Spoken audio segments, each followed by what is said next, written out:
Quando começou a guerra na Ucrânia, uma das primeiras coisas que eu mencionei que seriam afetadas seria a cadeia global de energia e alimentos. E outra coisa que eu mencionei também foi que fosse Lula ou Bolsonaro, isso não iria interferir tanto porque o afastamento do Brasil não se dava apenas por ideologia, no caso pelo espectro político do Bolsonaro ser hostil ao bloco dos países do G7, mas porque era algo em um nível muito mais profundo, a nível geopolítico.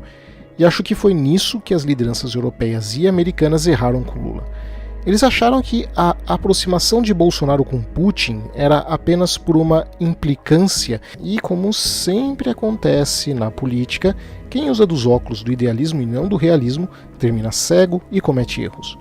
E agora fica claro que eles estão desapontados com Lula mesmo após terem apoiado ele.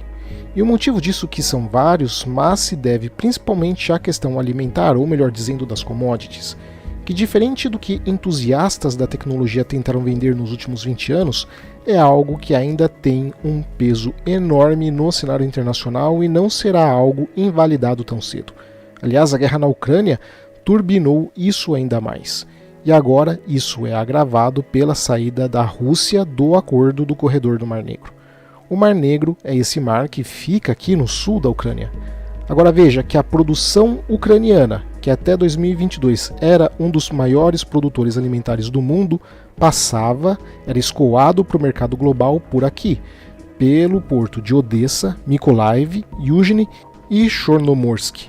Porém, veja que o mapa militar indica que todo o sul da Ucrânia foi ocupado pelas forças russas, então só sobrou essa parte no sudoeste do país, onde está Odessa, onde os navios mercantes precisam da garantia russa de que não serão atacados para poder entrar e sair do porto. E daqui do Mar Negro eles seguem pelos estreitos turcos, e daqui ou eles seguem para o oeste em direção ao Mar Mediterrâneo e Estreito de Gibraltar, ou seguem pelo sul através do Canal de Suez, de onde serão então escoados para o mundo inteiro. Mas sem a garantia russa, os ucranianos não podem fazer nada. De julho de 2022 até junho de 2023, eles exportaram 32 milhões de toneladas de produtos como trigo. O problema é que ainda há cerca de 18 milhões de toneladas armazenadas em silos na região e que não sairão, a menos que os russos permitam a saída, e tudo indica que não vão permitir. Aliás, os russos têm bombardeado esses silos. E o motivo da qual os russos não querem liberar a navegação na região é porque eles não querem correr o risco de que embarcações ucranianas levem soldados para aqui, na Crimeia, onde eles poderiam causar sabotagem e outros tipos de atentados. No ano passado, os ucranianos violaram os acordos de não usar a região de Odessa para ataques pelo menos 5 ou 6 vezes, então agora os russos não querem arriscar. Para você entender o dilema da situação, seriam precisos aproximadamente uns 700 navios que carreguem 26 mil toneladas para escoar essa produção ucraniana. Sendo que ao final de agosto começa a colheita ucraniana, então essa produção precisa ser exportada, senão ela vai se acumular. E para piorar, os ucranianos não têm onde colocar essa colheita porque a maior parte dos silos ainda estão cheios da colheita do ano passado. Ou melhor dizendo, os silos que sobraram, que não foram destruídos pelos russos, eles não serão capazes de exportar por causa da guerra. E uma coisa que é importante é que essa foi provavelmente a última produção ucraniana relevante para o mercado global. Então, nos próximos anos, não veremos nenhuma contribuição expressiva para o mercado alimentar do mundo vindo da Ucrânia. São vários os motivos disso. Primeiro, por causa da falta de mão de obra causada pela guerra. Segundo, porque a maior parte das terras produtivas são justamente aonde estão os combates. E justamente nessas terras está a maior concentração de minas terrestres do planeta. E levarão décadas para removerem todas essas minas. Então essa área produtiva vai ficar improdutiva por muitos e muitos anos. Terceiro, que os ucranianos simplesmente não têm capacidade de obter material necessário para a produção em larga escala. E quarta, por causa da falta de capacidade logística que eu mencionei, e mesmo por terra, eles não têm ferrovias o suficiente e por aí vai. Então vimos o quarto maior exportador de trigo do mundo, o quarto de milho e sétimo de soja saindo dessas posições de um ano para outro para se tornar importador de alimento. Ou seja, o país que era um dos maiores exportadores de 3 dos 4 grãos mais consumidos do mundo está fora por tempo indeterminado da cadeia produtiva global. As pessoas não têm ideia do tamanho do golpe que isso é, porque com a explosão dos preços de alimentos veremos mais e mais turbulências e conflitos civis, em especial no Oriente Médio e na África. Aliás, no Oriente Médio, da última vez que se viu uma explosão de preços alimentares, o resultado foi a Primavera Árabe em 2011. Bom, mas e o que isso tem a ver com o Brasil? Tem a ver por duas coisas. A primeira é a pressão alimentar que será jogada no Brasil, que será enorme, o que pode, dependendo do contexto, ser uma boa. Pelo menos até agora tem sido positivo. E a segunda é que isso vai reforçar pesadamente uma relação triangular de Brasil, China e Rússia, o que vai afastar ainda mais o Brasil do eixo do Atlântico Norte, deixando eles ainda mais frustrados. Quando o Bolsonaro foi negociar com Putin em plena guerra, muita gente criticou ele, mas a verdade é que aquilo foi um acerto. Enquanto o mundo começou a se desesperar pela falta de fertilizantes, o Brasil conseguiu uma quantidade tão grande que ainda sobrou o suficiente para revender a outros países. Aliás, é importante deixar claro isso porque alguns canais, que não são nem de geopolítica e nem de economia ou mesmo do agronegócio, chegaram a falar de forma falsa que os navios russos de fertilizantes nem sequer chegariam a sair da Rússia por causa de seguro ou falta de peças. Mas obviamente eles erraram, porque todos esses navios chegaram. Os fertilizantes chegaram e, além disso, mesmo com todas as sanções, os Estados Unidos abriu, veja só a ironia, uma exceção em relação aos fertilizantes e comprou uma quantidade enorme de fertilizantes da Rússia em plena guerra. Então isso deixa claro como interesses nacionais e geopolítica acabam sempre se sobrepondo a idealismo.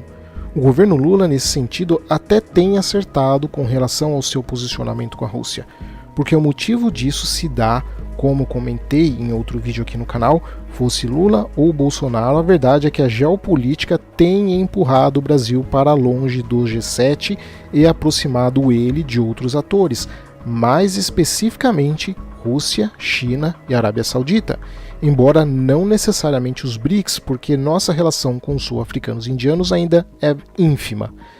Porque se olharmos esses gráficos, podemos ver que o Brasil tem disparado em suas exportações, e não só em volume de dólares, mas também na participação que as exportações têm no PIB brasileiro. E isso porque esse gráfico só vai até 2021, que é de antes da guerra da Ucrânia, quando as exportações representavam 20% do PIB do Brasil. E se vermos o que foi exportado e para quem, fica claro essa relação pesada com a China, que responde sozinha a 3 vezes mais que o segundo, que são os Estados Unidos. E se olharmos os detalhes para o mercado chinês, fica claro ainda que a vasta maior parte são produtos alimentares, enquanto que, se olharmos os detalhes para o segundo, os Estados Unidos, veremos que são na maioria commodities minerais e energéticos. E como eu disse, são dados de 2021, ou seja, de antes da guerra, porque se olharmos para 2022, vamos ver que isso se manteve. E no mercado chinês é notório como o Brasil tem aumentado sua participação ano a ano, enquanto que a participação chinesa no PIB brasileiro tem sido uma crescente até 2020, ano da pandemia, quando então passa a retrair. No futuro podemos até falar da movimentação econômica chinesa, que é no mínimo suspeita, mas hoje é o Brasil que é o foco do vídeo. Porque o Brasil tem ampliado a participação no mercado chinês. Isso se deve ao agronegócio, ao afastamento dos Estados Unidos em relação à China e à aproximação do Brasil com a Rússia. Que se olharmos as exportações russas para o Brasil, veremos que o Brasil não tinha grande papel no comércio externo russo, mas em 2022, o ano da guerra, isso provavelmente aumentou. Digo provavelmente porque a Rússia ainda não divulgou os dados econômicos de 2022. Por razões óbvias, afinal, não querem mostrar o quanto as sanções atingiram o país. Mas se o dinheiro chinês tem abastecido o agronegócio brasileiro nos últimos anos, a partir de 2022, com a diminuição da Ucrânia do mercado global e restrição russa nos mercados ocidentais, fica claro como a guerra beneficiou o Brasil, no sentido de que o Brasil agora assume parte do papel que esses dois países tinham no abastecimento alimentar mundial. Com o ano de 2022 e principalmente a partir de 2023, o Brasil ampliando o número de clientes. Se olharmos os dados de exportação brasileira dos meses de março, abril, maio e junho de 2023 e compararmos eles com os dos anos anteriores, fica claro como o Brasil tem exportado mais do que nunca. E como eu disse, isso se deve a essa relação triangular de Brasil, China e Rússia. Porque se olharmos o papel das importações da Rússia para o Brasil, vemos que ela disparou. Ou seja, o Brasil tem comprado mais do que nunca da Rússia. E podemos ver que a absoluta maioria das importações, mais de 70% do comércio, são justamente fertilizantes. Em resumo, a abundância dos fertilizantes russos estão abastecendo o agro brasileiro, que está lucrando mais do que nunca com as suas exportações para a China, europeus e outros asiáticos, embora de longe mais para a China. E para onde esses fertilizantes estão indo? Se olharmos os dados de importação, vemos primeiro que nenhum país sequer chegou perto da Rússia em abastecer o Brasil de fertilizantes e adubos. E segundo, que os estados que tiveram a Rússia como principal fornecedora em 2022 são Bahia, Goiás, Maranhão, Mato Grosso do Sul, Pará, Pernambuco, Piauí, Rio Grande do Norte, São Paulo, Sergipe e Tocantins. Ou a Rússia sendo a segunda fornecedora em Alagoas, Espírito Santo, Minas Gerais e Paraná. Em outras palavras, a Rússia abastece o agronegócio brasileiro. E por mais que alguns que são anti-Rússia queiram, a verdade é que não há alternativa no mundo pelo mesmo preço aos fertilizantes russos.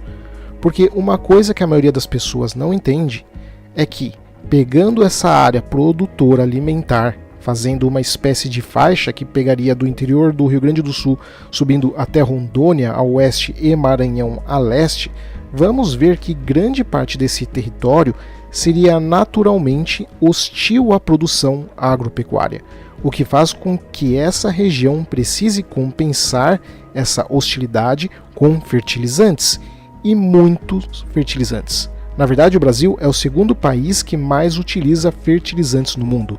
Eu já vi gente falando que o Brasil é uma terra maravilhosa, que tudo que planta nasce. Isso não é verdade na maior parte do país. Precisamos de fertilizantes e pesticidas em larga escala para fazer isso, o que encarece, por sua vez, a produção, se comparado com outros países como Argentina e Estados Unidos, que têm territórios naturalmente mais propícios à produção agropecuária. Mas como a Rússia tem vendido quantidades enormes de fertilizantes e por um preço razoavelmente baixo, estamos conseguindo compensar isso desde 2022. Observe que o preço por tonelada nos portos dos fertilizantes em janeiro de 2022 era muito maior do que agora em julho de 2023. Nesses gráficos se nota também como a China já era a maior compradora do Brasil em 2021 e aumentou isso em 2023. De novo, porque o Brasil tem substituído a Ucrânia e tem sido beneficiado por secas na Argentina e Estados Unidos. Então essa relação triangular é o ponto do nosso vídeo hoje. Brasil, Rússia e China estão inseridos no mesmo mecanismo comercial e tem pouca coisa que os Estados Unidos e Europa e até mesmo o Brasil, se quisesse, poderiam fazer para quebrar essa corrente. O Brasil é altamente dependente da importação de fertilizantes. O cloreto de potássio vem 95% de fora, o nitrogênio 80% e o fosfato cerca de 60%. Pelo menos no curto prazo, e quanto mais tempo a guerra demorar, mais esse entrelaçamento russo, brasileiro e chinês vai se fortalecer. E essa relação com a Rússia, seja diretamente, como mencionei, por causa dos fertilizantes, seja indiretamente devido ao efeito da guerra, porque quando falamos de exportação para a China, a grande maior parte é soja, como todo mundo já sabe, mas hoje está indo além disso. O Brasil tem ampliado drasticamente, veja bem, drasticamente a sua participação no mercado global de milho. E esse mercado é mais diversificado do que o da soja, porque a soja basicamente toda vai para a China, mas o milho amplia a relação com outros asiáticos. Estados Unidos, Brasil, Argentina e Ucrânia são de longe os maiores produtores de milho. Mas os Estados Unidos, apesar de produzirem mais que o dobro de milho do Brasil, consomem muito mais do que os brasileiros. Então, pela primeira vez na história, o Brasil, apesar de produzir menos que os Estados Unidos, irá exportar mais que os Estados Unidos. Então, o Brasil será o líder mundial da exportação de milho. Já a Argentina, além de estar muito atrás na produção de milho, tem tido dificuldades com seca, crédito aos produtores, acesso a peças e maquinários e por aí vai, o que tem atrapalhado tanto a produção como o escoamento dessa produção para o mercado global. E a Ucrânia, como eu disse, está em guerra e sairá provavelmente da exportação de milho a partir do ano que vem, o que irá ampliar ainda mais largamente a posição brasileira, que a partir do ano que vem vai dominar o mercado de soja e milho no mundo, que são 2 dos 4 principais grãos. E não só no milho e soja, mas também nas proteínas bovinas, de frango e suínas, além de algodão, onde também a compradora dominante é a China. Só a título de curiosidade, os 4 principais grãos mais consumidos no mundo que eu menciono são soja, trigo, milho e arroz. Ou seja, o Brasil irá dominar 2 dos 4 principais grãos mais consumidos no mundo. Muita gente me impressiona porque tem raiva da China por causa disso, como se ela estivesse comprando o Brasil em alguma espécie de plano de dominação comunista, mas não. Não só é ridículo chamar a China comunista, como a China não está comprando o Brasil, mas está comprando do Brasil. E ainda por cima, nunca na história do Brasil alguma nação colocou tanto dinheiro no território brasileiro como os chineses. E diferente de outros países, eles basicamente não estão nem um pouco se importando ou se intrometendo nos assuntos internos brasileiros. A lógica chinesa é basicamente, enquanto você vender, eu irei comprar. Além do que, como eu disse antes, os Estados Unidos, se você olhar a literatura de segurança e de geopolítica deles, vai ver que eles nunca tiveram grande preocupação com a América do Sul como um todo desde o fim da Segunda Guerra Mundial. Então eles simplesmente não sabem o que fazer ou como lidar com a ascensão do comércio chinês aqui. E ao que tudo indica, talvez nem mesmo estejam tão preocupados assim, apesar de tudo. De qualquer forma, como eu mencionei ano passado, fosse Bolsonaro, fosse Lula, a geopolítica iria se sobrepor à ideologia. E a geopolítica do Brasil tem se afastado do eixo do Atlântico Norte porque foi atraída pela geopolítica chinesa ao mesmo tempo, veja bem, ao mesmo tempo em que foi empurrada para longe pela geopolítica dos Estados Unidos e dos países europeus. Logo, qualquer mudança que o G7 possam querer do Brasil deveria ser visando o longo prazo, porque no curto e médio prazo o Brasil já está entrelaçado profundamente com a Rússia e com a China, não tendo muitas opções por enquanto para evitar isso, mesmo que quisesse. E tenho minhas dúvidas se o Brasil quer mudar de fato essa relação triangular.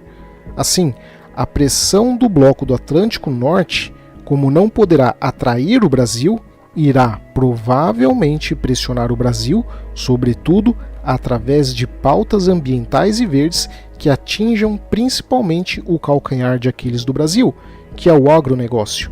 Porque se atingir o agronegócio, irá atingir profundamente o Brasil. E com base nisso, puxar de volta o Brasil.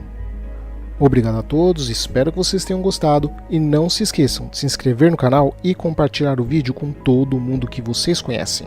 A ajuda de vocês é absolutamente fundamental para que eu continue trazendo conteúdo de geopolítica de verdade para vocês.